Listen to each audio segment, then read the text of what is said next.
Here comes a new challenger.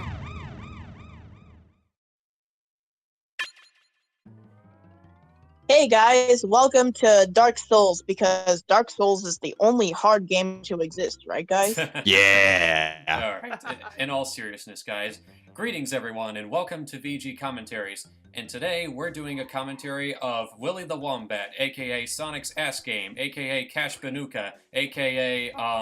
What was his name again?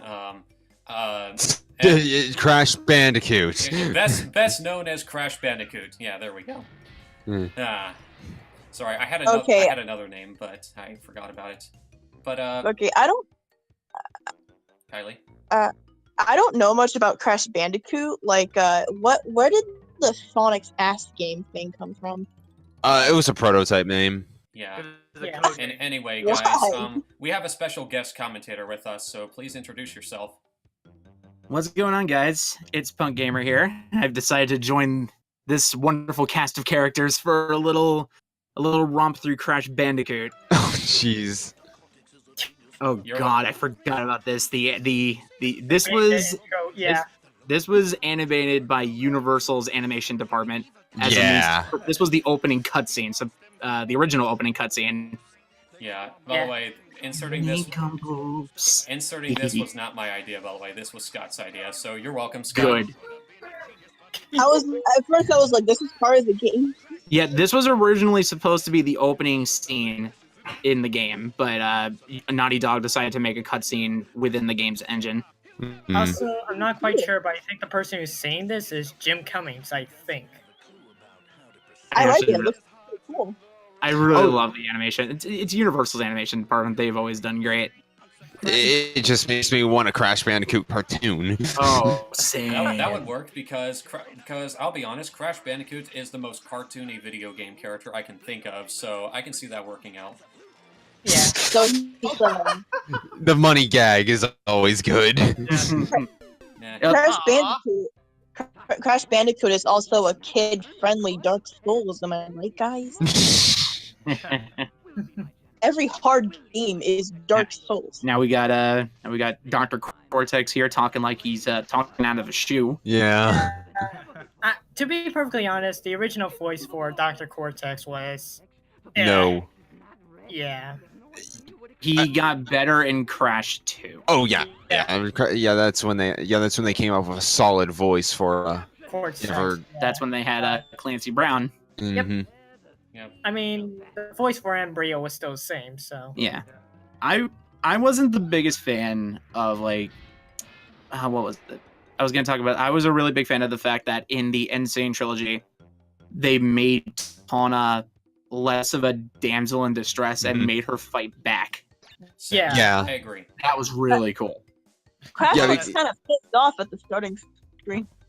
But she is, but they actually have her do something to to show that emotion rather than just make her look angry. Like she kicks a guy in the face. Yeah. Also, Kylie, I just to let you know, I did hear what you said. It's just that the others probably didn't hear you as well. I did. Yeah, it's okay. Okay. And Yeah. here we are on Insanity Beach.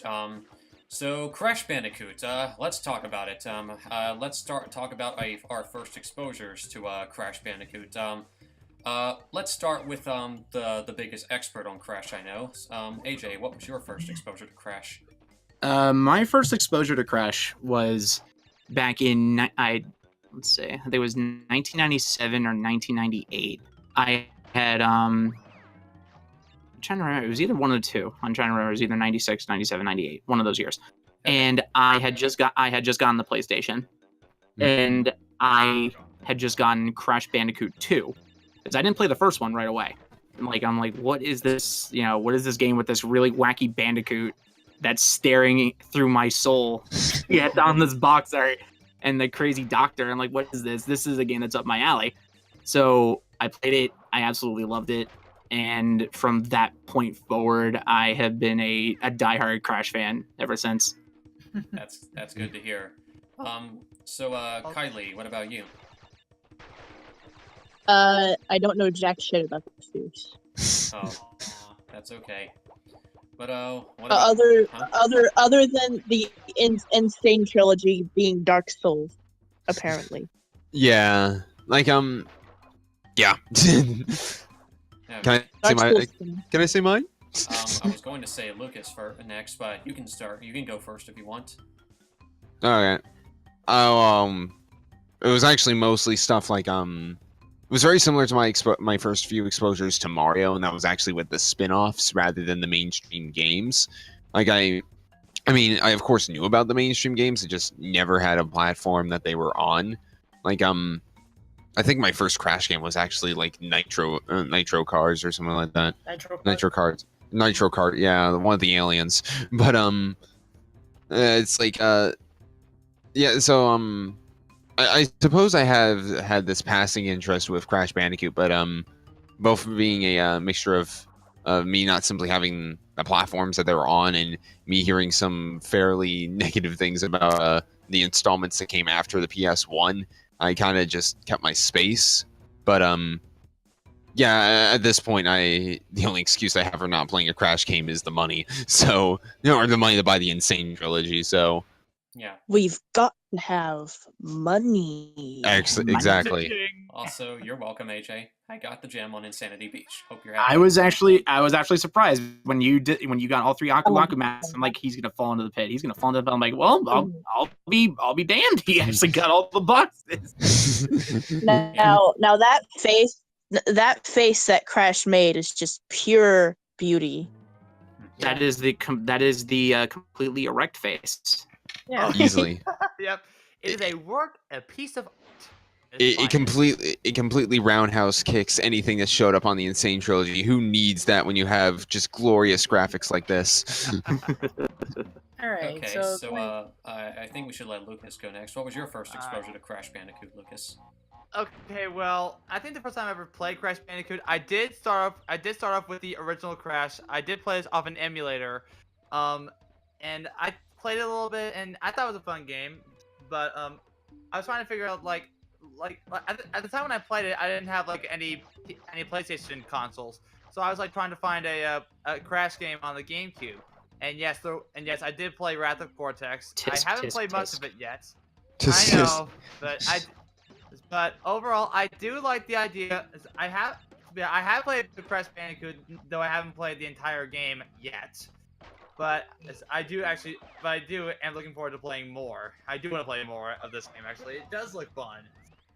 Okay, Yeah. let's prepare to have your patience tested, because this is actually the hardest of the Crash Bandicoot games. Now, the first half isn't so bad. It's the second half that I'm not a fan of, but we'll get to that when we get to that. So far it looks piss easy, but like you said, Second gets half. harder. It gets harder, but again, we'll get to that when we get to that. Yeah, it definitely takes a step in difficulty. Like even in the Insane trilogy, where it's a lot more open-ended. Mhm.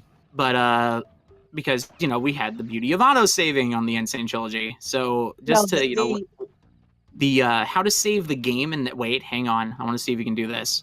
Let's do Nice. it. Ooh, got it. Thank you. Nice. Thank you Good very stuff. much. The way he has to save the game is that he has to get to a bonus stage and then get to the end. There's no you can't like select save game. So it's mostly based on the bonus stages or collecting a gem. Yeah. And So In fact, go ahead, Scott. right, and not only that, like in order to get the Fox gem, you have to do the entire stage without dying even once. Yep. with the exception of the Insane trilogy, because you can actually die to get some regular gems, but if you want to still get the color gems, you still have to complete it without dying, and one of those stages happens to be one of the worst stages in the game. Okay. Well, the original game definitely seems more like Dark Souls. I knew Of it. course, you had to throw that gag in there. I was about to say that. High five at your leisure. Yeah. Yeah. Seriously, why is Helena just standing here? I mean, can't we just simply pick her up, take her into the teleport? We saved her. We're done. We can go home. Or is we don't even need to pick her up. Just show her. Hey, this teleport. Just take 2 steps over there. At least because fuck you. That's why. Yeah. Okay. It's funny because in the Insane trilogy, Pawn is there, but then Cortex swoops grabs in her, and takes yeah. her away. Yeah, that is a better detail. Like, it's actually a little funnier because we're so agree. close to saving her, and then just whoop. Yeah. Like, well, darn. Yeah. Whoop, fuck you, Crash. Then Crash has to continue. Up, here comes the box punishment. Yep. Well, foop. Ow, ow, ow. 3 boxes. 3 boxes because you didn't have the green gem.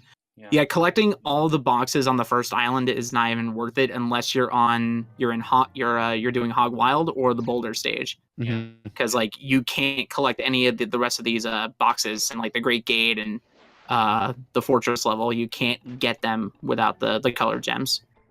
Alrighty, Anyway, so Scott, going back, your yeah, first going back to first experiences with Crash Bandicoot. It started a while back during my days when I was just looking for like random demos to play on the Xbox Live, and then I ran into Crash Titans, and I was like, "What might this hold? Is it gonna be interesting? Is it gonna be good?" And well, I would say I did have fun. Jesus. That monkey giving you some trouble? Not for long. I'm gonna get my revenge in a bit. That was funny. Who did the recording again? Seth. I did. I'm the one that recorded this game. But anyway. Seth. What? Kylie? Seth. You know what happens when you fail at Dark Souls?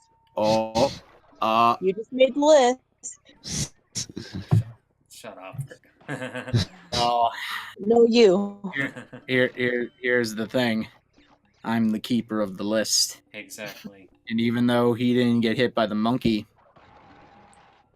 even though he got hit by the monkey, I'm not gonna put him on the list just yet. Okay. Just yet. Not But yet. I can do one thing. What is it? Kylie, What? do you know what happens to those that try to take my gag? I don't want to know. Do you know what happens? I don't want to know. Here it comes. Kylie? I don't know. You just made the list! Oh, I'm And scared. so- Bob, and I'm so it- scared. And so it begins. Okay. But Now, as Scott was trying to say earlier, Scott. So yeah. Anyway, in my early days looking for demos, I found a demo of Crash of the Titans, and I thought, oh man, this looks interesting. Might as well play it. And believe it or not, I actually had more fun with that than Crash Bandicoot 1. Come fight me, losers. God, you just made the list. How dare you have a unique opinion? How dare you play a piece of trash game? By the way, I mean, at the time I He was does. young, and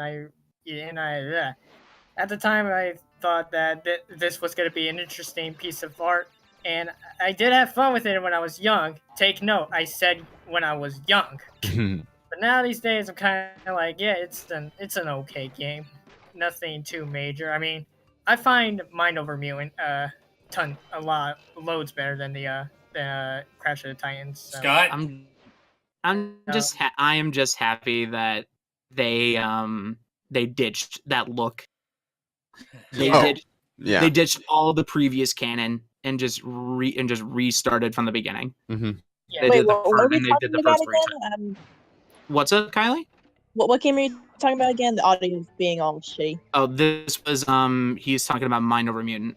Crash of the Ah. Titans. I never played it. Yeah. Okay, don't. Don't bother. Mhm. Those are bad games.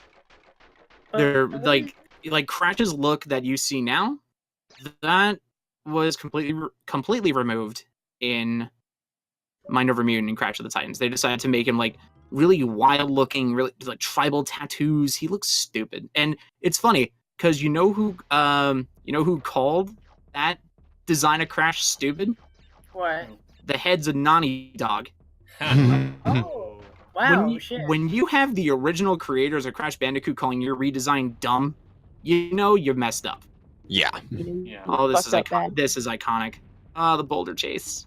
Yeah. Every Crash, most Crash games styled like this have some kind of chase ace themed level. Yeah, they do. Like Crash 2 Oh, had the boulder chase again. I've seen this scene millions of times in other videos. Or just Yeah. anything in general, really. It's all you gotta have. You gotta have the giant rolling boulder chase because Indiana Jones was a good movie. It was a very good movie. I mean, I literally see this scene in the first Crash game in like every video that has to do with Crash ever. Yeah, Yeah. because it is like other than Hog Wild, this was one of them, and Insanity Beach. This was definitely one of the more iconic stages. I agree. Oh, Yes, heck, same for Hog Wild. That one's another one that you see in every single video. So Yeah, and it's like because heck, they even had like a bonus stage of this in Uncharted 4. yeah, that's the game I was thinking of. Yeah. right, yeah, like right, like in Uncharted 4, you played Crash Bandicoot, That just was- straight up the original Crash Bandicoot. Yeah. Maybe to Wait, the it's end? actually in Uncharted 4.